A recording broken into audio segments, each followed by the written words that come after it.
This is Sarah. She is 38 years old and she wants to be pregnant. However, she and her husband were unsuccessful many times. They were devastated that they were unable to have the little baby girl or boy that they wanted.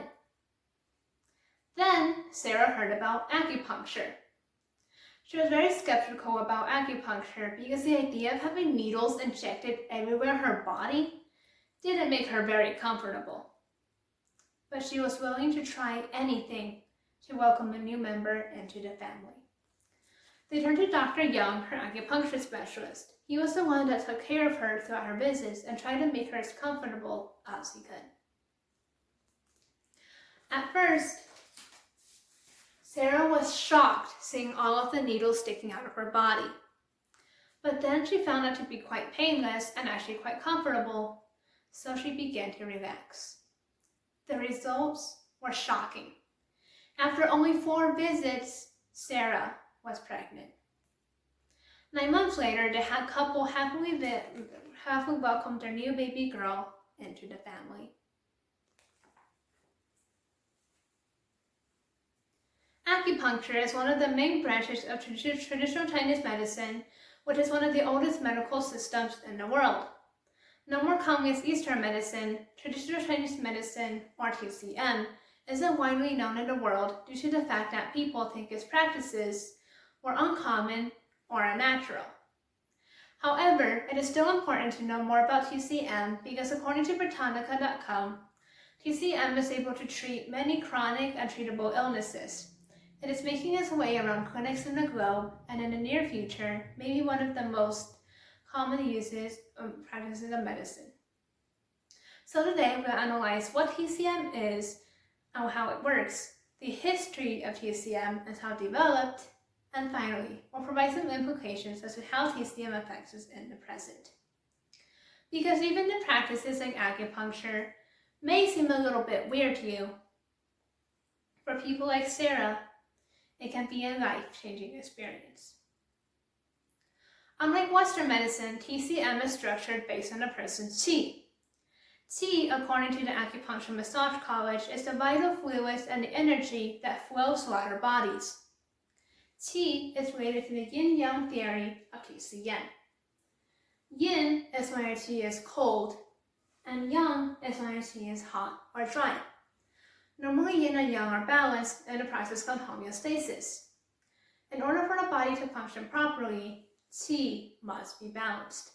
A person may become ill when there is a deficiency in qi or an excess. A deficiency in qi can be caused by factors such as lack of sleep, food, shelter, clean water, or anything else the body needs to function properly. An excess in qi can be caused by environmental toxins such as air or water pollution or an overexert in physical exercise. Any of those can be treated using these forms of TCM. The first one is acupuncture. Acupuncture is the insertion of fine needles into a person's body. It is used to alleviate pain and improve other body functions. Something similar is moxibustion. Moxibustion is the burning of dried mugwort and placing it close to a person's body.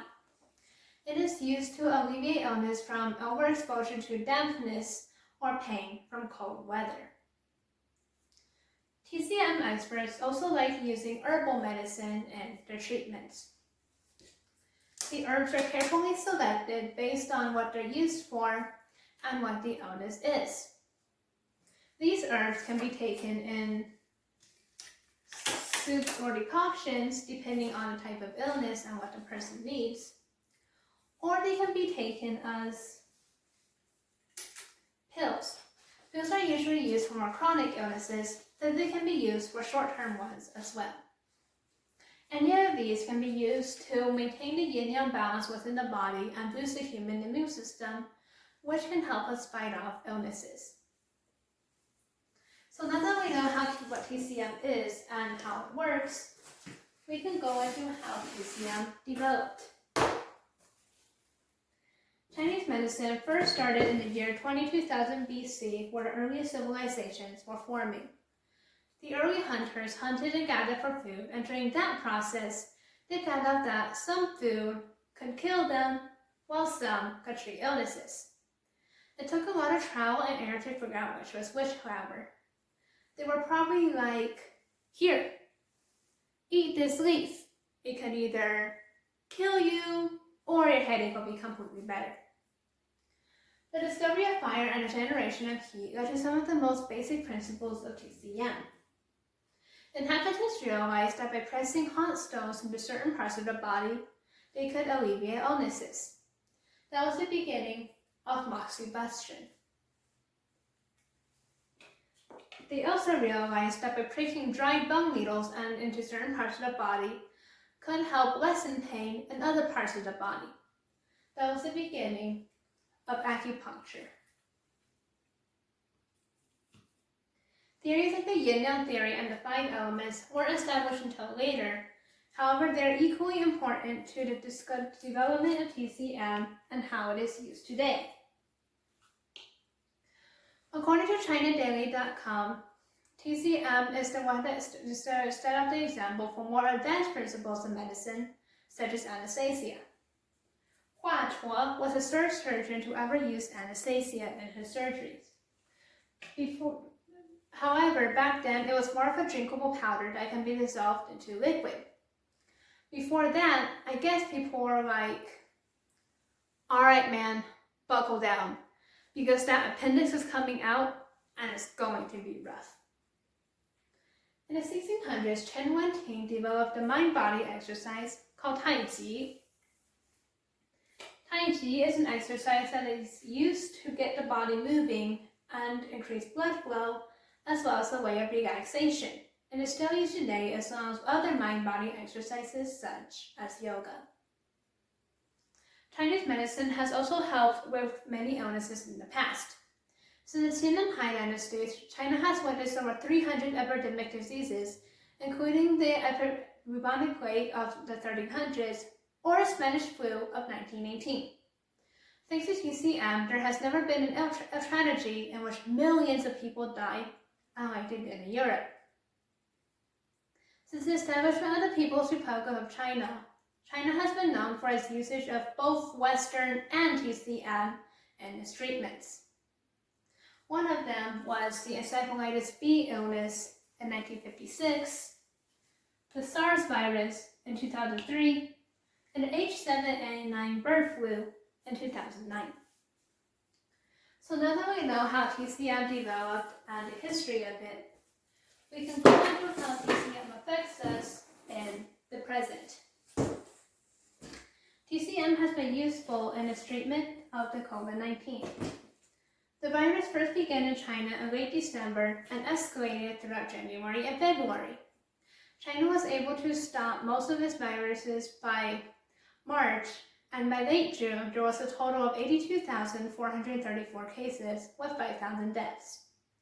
During that time, the Western countries were still experiencing rising cases and increasing deaths. China was able to prevent a lot of that by using Western medicine plus TCM. According to experts in China, 91.5% of the cases in China were treated using TCM plus Western medicine. In a sample, they found out that out of 1,476 adults, 90 to 94% of them said that they experienced relief symptoms after using Xingfei Baidu decoction, which is a Chinese medicine, and Western medicine. So the usage of both Western and TCM sped up the healing process and prevented many deaths in China. The difference in how Western medicine and TCM is able to treat the virus is that Western medicine likes to use drugs and target the virus directly. However, the virus can develop drug resistance, which renders the drug to be useless in the future. And the drugs could also negatively impact the human immune system, which makes it susceptible to more viruses in the future. TCM takes a different approach. It uses this based on our qi and tries to balances heat within the body, which boosts the immune system and helps us fight off the virus. So today we learn what TCM is and how it works, the history, and how it affects us in the present. Even if practices like acupuncture may seem a little bit weird to you, TCM is steering the ship to the next medical revolution, and in the near future may be one of the commonly used ways of medicine. Thank you.